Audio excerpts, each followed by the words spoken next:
was way cheaper to rent a car, go to our resort, drive around the island, special Zanzibar permit. So you rent your car, you contact your car rental. Hello everyone, welcome to another video from out of your comfort zone. My name is Rodrigo and we are here in Zanzibar, the beautiful island in Tanzania, Africa. We noticed that not many people rent cars here and drive themselves, the tourists I mean. And I was wondering why this is happening, and mostly because it's kind of sketchy to drive here, but it is possible. I'm from Brazil, I drive on the other side of the road and I'm here driving, okay, like not that big of an issue. You just have to drive quite defensive and know how to drive on the left side of the road, which I'm kind of used because I used to live in Australia. So a few tips here. First, you can rent your car at the airport in Zanzibar, no problem whatsoever. The important thing is, and your rental car is probably gonna tell you about that, you have to pay about $15 or 15 euros to get a special Zanzibar permit. So you rent your car, you contact your car rental, you send your passport and your local driver's license. You don't need the international driver's license, and the rental car is gonna organize. It's like a paper. I can show you the paper after.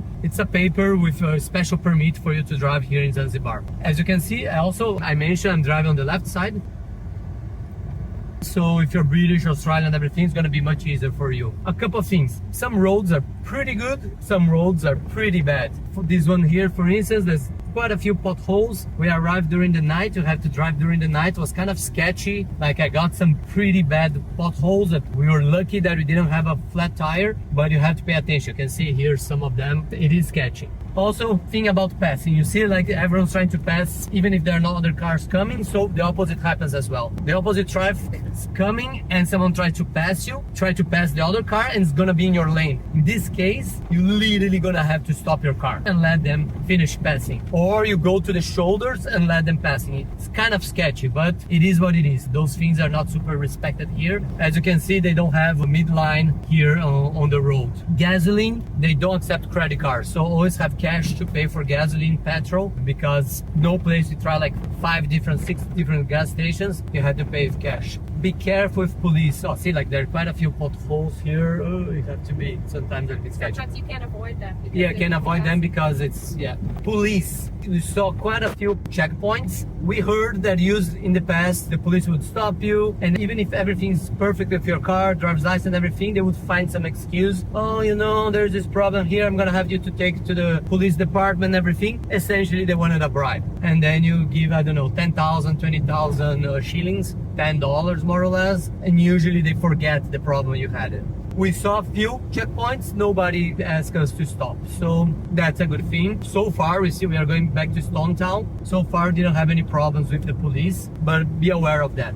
Just saying like bad things about renting car here. The good positive thing is like you can go everywhere around the island. It's kind of cheap, much cheaper than to take a private van, to take a taxi. They do have both here, which is kind of an Uber, like a rideshare app, but sometimes they don't do like far away distance. It's more like local things, but they're pretty effective. Like I used a lot in Arusha in Tanzania, in the main part of the country. That's an option, but in terms of saving money, like we were 3 here in the car, was way cheaper to rent a car, go to our resort, drive around the island, go all the way to the north. We were in Paje, Jambiani, come back, stop at the Rock restaurant and everything. Super convenient, super flexible. I recommend if you can drive on the left side and if you can drive defensively, and that's automatic car was the cheapest option, so it's easy. You don't need to change gears or anything. About parking, it's super easy to park here. We park like right in the middle of all the little city centers, center of the villages, because nobody rents car here, so there's not much competition for parking. You can see the taxis parking around, but you don't see other people's car, so that's great. So parking usually it's not an issue at all. Super easy. You might have to walk like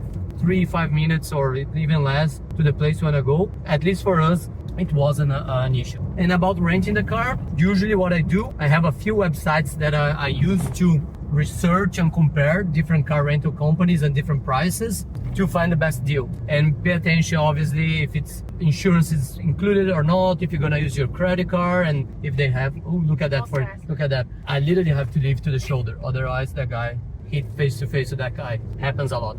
So different websites are gonna help you to find the best deals to rent cars here. So we paid $106 for 4 days of car rental. Pretty good deal. Plus the $15 for the special permit. It didn't take long, and just if you do like a month before, there's no problem at all. So to help with that, I'm gonna leave in the description a link to an article from my travel website where I talk about car rentals and the best websites that you can use to search, compare and book your car rental anywhere around the world. I spend like 15 minutes comparing different websites, but those 15 minutes can save me a lot of money at the end of the day. So I definitely recommend.